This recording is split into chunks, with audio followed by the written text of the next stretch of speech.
Capítulo 31. El coronel Fitzwilliam fue muy elogiado en la abadía, sobre todo a causa de sus finos modales, y las señoritas comprendieron que la presencia de él haría más agradables las veladas en Rosings. Pero sucedió que pasaron algunos días antes de que recibieran una nueva invitación, porque mientras en la casa hubiera huéspedes de mayor alcurnia, no era necesaria su presencia. No fue sino hasta el día de Pascua, una semana después de la llegada de los caballeros, cuando se les hizo la honrosa invitación. Sin embargo, se les hizo saber, al salir de la iglesia, que no se les esperaba sino hasta tarde. La última semana habían visto muy poco a Lady Catherine ni a su hija.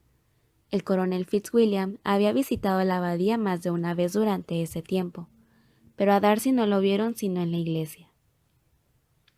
Desde luego, la invitación fue aceptada, y a la hora señalada todos se presentaron en el salón de Lady Catherine, quien los recibió con amabilidad, aunque era evidente que su presencia no le era tan grata, ahora como cuando no tenía otras visitas. Aquella noche, ella centró su atención en sus sobrinos, particularmente en Darcy, a quien se dirigía con mayor frecuencia y locuacidad que a los demás. El coronel Fitzwilliam se mostraba muy satisfecho de verlas. Él disfrutaba mucho de Rosings, y especialmente de la presencia de la bella amiga de la señora Collins. En aquella ocasión, se sentó a su lado, y le habló largamente de Kent y de Hereford, así como de sus viajes y de su estancia en casa, de los libros nuevos que había leído, y de la música que escuchaba. Lizzie nunca se había sentido tan a gusto en aquel salón, y en la conversación de ellos se percibía tal ingenio, que varias veces despertaron la curiosidad de Lady Catherine y de Darcy, que en varias ocasiones se había vuelto para mirarlos, picado por la curiosidad. Tras un rato de estarlos observando, Lady Catherine no tuvo empacho en exclamar: «¿Qué es lo que dices, Fitzwilliam? ¿De qué están hablando ustedes? ¿Qué le cuenta usted, señorita Bennet? Por favor, permítanme oír de qué se trata». «Hablábamos de música, señora», dijo él, pues no podía evadir aquellas preguntas. «¿De música?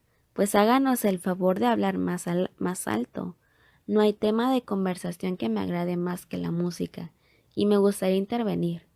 Creo que hay pocas personas en Inglaterra que sientan tanto placer con la música como yo, o que posean mayor disposición natural hacia ella. Estoy segura de que si me lo hubiera propuesto, sería una gran intérprete, y lo mismo sería Anne, si su salud se lo permitiera. Estoy segura de que tocaría maravillosamente. Pero dime, Darcy, ¿qué tanto ha progresado Georgina en la música?» Darcy hizo un elogio de la aplicación de su hermana en el estudio musical. «Me da mucho gusto escuchar eso», dijo Lady Catherine. «Te suplico que le hagas saber de mi parte que no pienso en sobresalir en la ejecución si no practica mucho». «Te puedo asegurar, tía, que ella no necesita tal consejo. Practica constantemente». «Pues así está bien. En la música nada es demasiado. La próxima vez que le escriba, le recordaré eso. Yo no dejo de decir a las jóvenes que nadie llega a ser un gran intérprete sin la práctica constante. Así se lo he dicho a la señorita Bennet, y aunque la señora Collins no tiene piano, ella sería bienvenida en Rosings, y podría practicar el piano en la habitación de la señora Jenkinson. En esa parte de la casa no molestaría a nadie». Darcy pareció sentirse avergonzado por esa muestra de mala educación de parte de su tía, y no respondió nada. Después del café, el coronel Fitzwilliam recordó a Lizzie que le había prometido tocar el piano, y ella no se hizo rogar, sino que se dispuso a cumplir su promesa.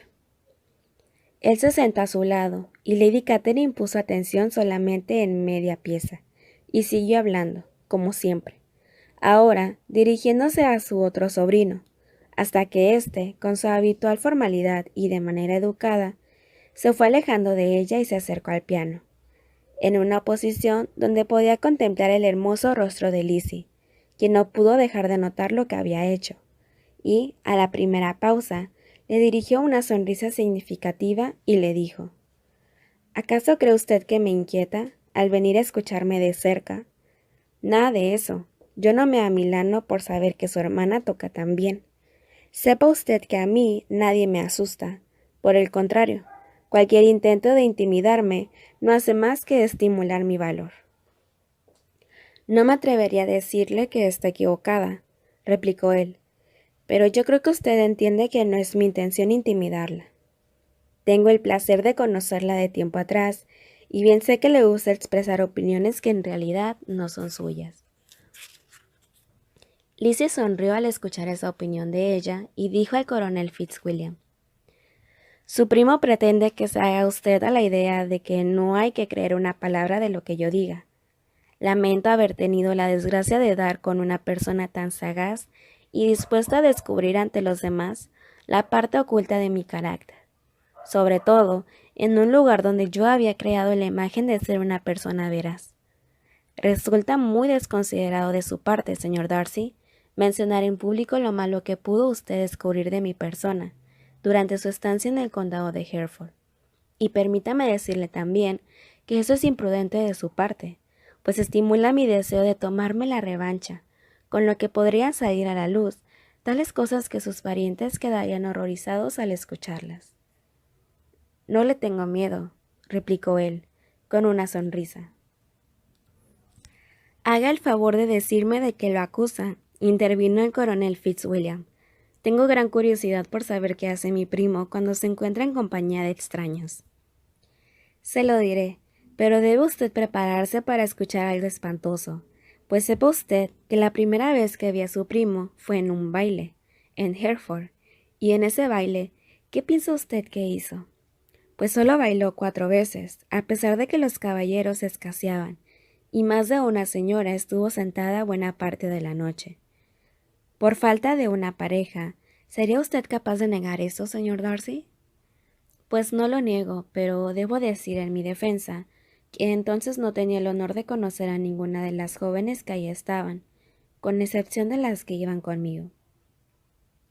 Eso es verdad, y nadie puede ser presentado en un baile, ¿verdad? Pues bien, coronel, ¿qué quiere usted que toque ahora? Mis dedos aguardan sus órdenes. Tal vez no hubiera sido juzgado con tanta severidad, arguyó Darcy, si hubiera buscado a alguien que me presentase, pero yo no sirvo para recomendarme solo ante desconocidos. ¿Tendremos que preguntar a su primo la razón de ello?, dijo Lizzie, dirigiéndose todavía al coronel Fitzwilliam. Le preguntaremos cómo es posible que un hombre educado, juicioso y de mucho mundo no es capaz de recomendarse solo a desconocidos. Pues yo mismo puedo responder esa pregunta, dijo Fitzwilliam. Es tan simple como que él no quiere tomarse esa molestia. Así es, dijo Darcy. Yo no poseo el talento que tienen otros para entablar conversaciones con quienes nunca han visto. No tengo el valor para ello. No tengo la habilidad para adaptarme al carácter de los demás, con la facilidad que otros lo hacen. Mire usted, replicó Lizzie, mis dedos no se mueven sobre este teclado con la maestría que he visto en otras personas. Mis pobres dedos no tienen la misma fuerza y agilidad, por lo que no pueden producir la misma impresión. Pero yo siempre he puesto que era culpa mía, por no haber tomado la molestia de ejercitarme más.